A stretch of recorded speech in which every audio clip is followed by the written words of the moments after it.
Well, thank you everyone for your presence. Yes. Is this working? Yes. Perfect. So I'm Chloé Boscagli-Leclercq from the Monaco Private Label, and it's a governmental entity from the Principality of Monaco.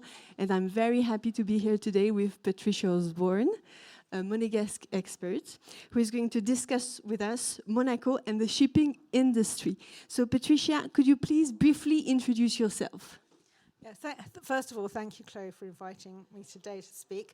The first two talks I went to were absolutely inspiring, and I'm a little bit nervous because I'm not used to speaking to such a high-powered crowd, so please be gentle with me. I'm the managing director of Moore Stephens in Monaco. We're a corporate service provider. We've been in Monaco since 1956, and we offer administration, accountancy, and advisory services. And we specialize with a large portion of our clients are with the maritime sector. I'm also on the board of governors of the Monaco Chamber of Shipping. Thank you very much. And more specifically, tell us, what are the ties between the maritime sector and the Principality? Well, most people are familiar with Monaco as a centre of yachting. So if you say maritime, they'll think of the port and all the fancy yachts and everything else. And what most people don't understand is there's a very strong maritime actual shipping sector cluster in Monaco. And it's been there since the 1950s. We go back to the Golden Greeks, who came to Monaco to set up the administrative centres there. And the sector has developed over time. Just to give you some idea, because it's Davos, so I came with my figures. The total, if you look at the total of shipping and yachting, you're talking about a revenue in the Principality of 1.8 billion euro, which is approximately 10% of the total Principality's revenue. There are no annual figures on the shipping, the actual shipping subsector, but the report was done in 22 to try and estimate how much that was.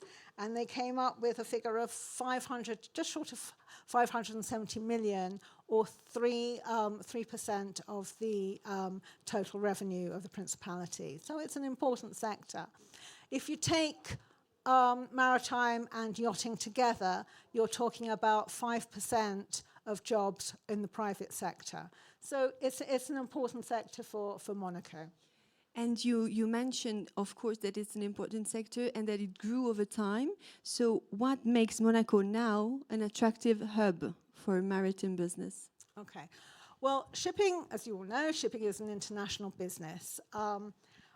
And it's split over various locations. Monaco itself does not have a shipping registry or a flag. So those actual ship-owning companies are usually in the locations, in the jurisdictions where they have their flags, where the vessels are flags.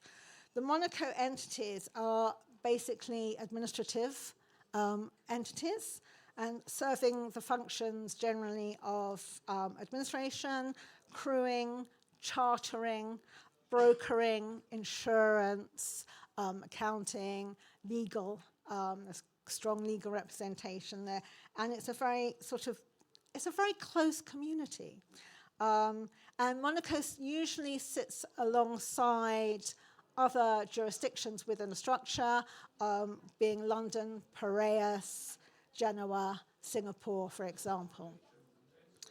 Companies come to Monaco because they know there is an infrastructure there. They know there's going to be a good support environment with qualified staff and specialist skills.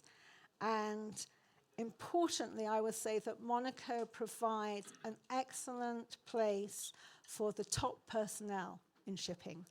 We have a lot of the chiefs. There's a lot of chiefs there in Monaco.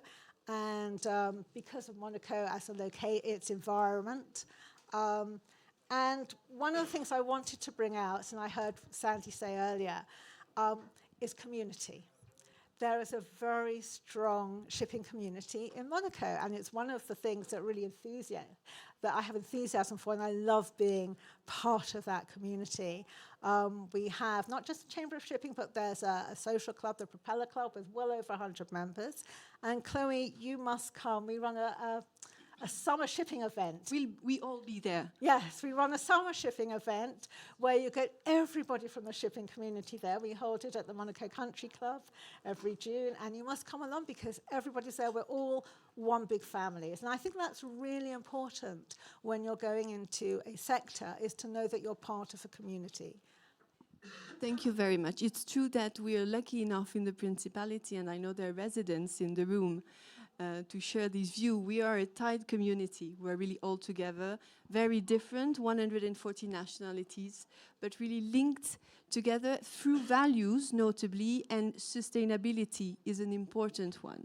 Of course, we have at heart our Prince values, and in practically, let's say, how the maritime industry and business activities in the Principality face the challenge of sustainability?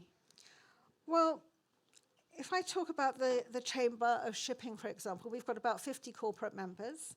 That covers all aspects of maritime, from cargo ships to cruise liners. And they are very aware, all our members are very aware of the ecological impact and are strongly committed to finding solutions to minimize environmental impact of the shipping community. The Chamber itself has supported various initiatives. We have supported the Monaco Hydrogen Alliance, which promotes the use of green hydrogen in land and in the maritime transportation. There's an annual convention, and it awards prizes for innovative solutions. So that's one of the things we've done. Also, on the subject of education, the Monaco Chamber of Shipping is very proud to be a founding member of the Académie de la Mer, the Academy of the Sea, which has been set up under the patronage of Prince Albert to promote maritime knowledge and the training of the sea and the impact of the various aspects, ecological aspect of the sea and the oceans. The Academy provides training in the French language. It provides an annual training course, and the first one was held in 2024, and I think there were around 30 students, but it will be developing annually.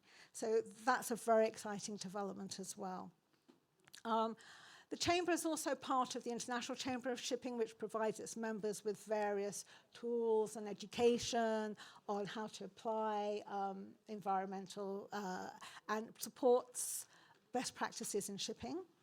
And there are also various educational opportunities in the Principality. My company, for example, has run 2 ESG training sessions for heads of their firms to help them apply ESG in their businesses. So I think there's a lot going on in there.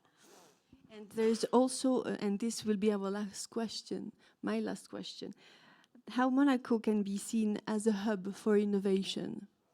Well, Monaco, as you've seen earlier today, Monaco has a long history of research and education through the Oceanographic Museum, through what's happening with the Prince Albert Foundation, and there are other actors there which people may not know of. The International Hydrographic Organization is based there.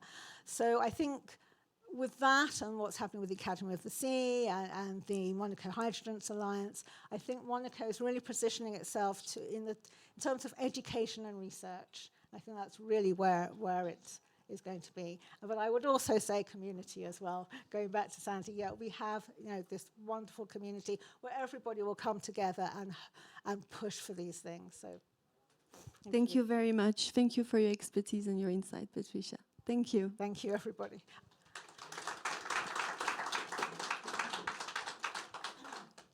Questions and maybe answers. Who has? Nobody? Thank you. What is the overall objective about the Hydrogen Alliance? is there somebody here who would you like to answer that one? Go. I can't tell you what the overall objective of the Hydrogen Alliance is, but as members of the Hydrogen Alliance, we're very happy to know that Monaco supports the adoption and development of hydrogen-powered solutions for all industries, but in particular for maritime, where we produce 2 vessels and a hydrogen production and distribution network that solves the chicken and egg problem. So we were just at the Monaco Hydrogen Alliance event back in December. We were finalists, but not prize winners, sadly. But we made it to the top 8, and we're very excited about the continued relationship with Monaco. They're doing extraordinary work there, knowing that this is an industry, shipping and maritime in general is very. It can be a very dirty and dangerous industry, but if you were using hydrogen to replace existing fuel solutions, your byproduct is water, which is an excellent solution.